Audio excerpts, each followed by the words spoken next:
They say diamonds are formed under pressure. At 18, you're facing giving up or getting going. Right. What are you thinking sitting in that hospital bed with cancer at 18?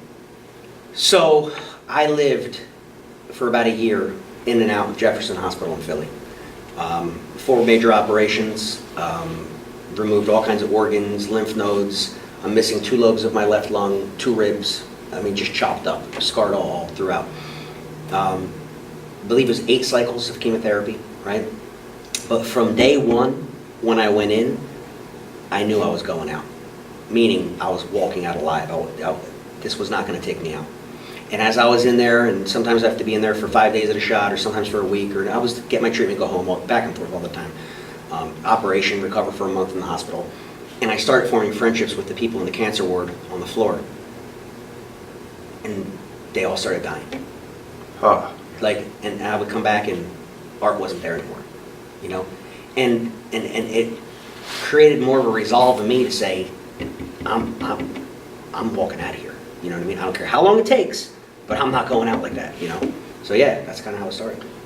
Seeing that, you're saying, you're bringing something up. Gary Vaynerchuk talks about going to these older folk homes. Yeah. I don't know what else to call Yeah. that. The elderly homes. Right. And going there at a young age and just sitting with the people and listening to their life stories. Like asking them questions and saying that the main things that they all say is the relationships they had, the regrets they had, like those are the things that they regret, like not taking chances. Right. And the impact that that had on him young. Right.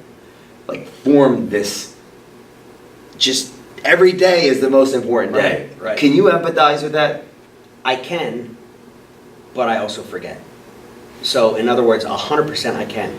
But unfortunately, being busy, you know, with the family, the children, the numerous businesses that I run, sometimes I get wrapped up in life too, and I forget to cherish each day. And sometimes, and I'm reminded every 3 months when I go back for a blood test. Wow. Because I'm constantly monitored, and when I'm waiting for the results, it reminds me, and for about a period of a week, I'm very self-aware of my life and how I almost lost it, and here I am, you know, quite a few years later, still alive at 43. But it's easy to forget, even if you're going through that, you know. Not all of us can you know, empathize with that level of like near death. I mean, certain levels, of course, you know, when I had an accident physically, but what do you, let's say that if that had never happened to you, maybe your life would have been different. Maybe the choices you would have had been different. Yeah. What's your, like, what can you say to someone watching this so maybe they can get a glimmer of what you felt at that moment to take their life a little bit more seriously for themselves? So there's a very common saying, a lot of people have heard it, they say, you know, live life as if you're dying. And live today as if it's your last day. We've all heard that, right? Yeah.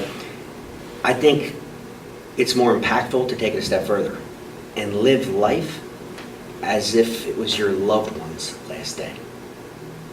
So the people you love the most, it was their last day. Wow. How would you react with them, interact with them, you know? That's like a good book. Yeah. No, that's it. Yeah. Make it about someone else. Yeah. Because that's what we're about. We're really supposed to be about other people. Right. So not like it's your last day. Make it as if it's your loved one's last day. How would you treat them? How would you spouse, think? your boyfriend, your girlfriend, your child.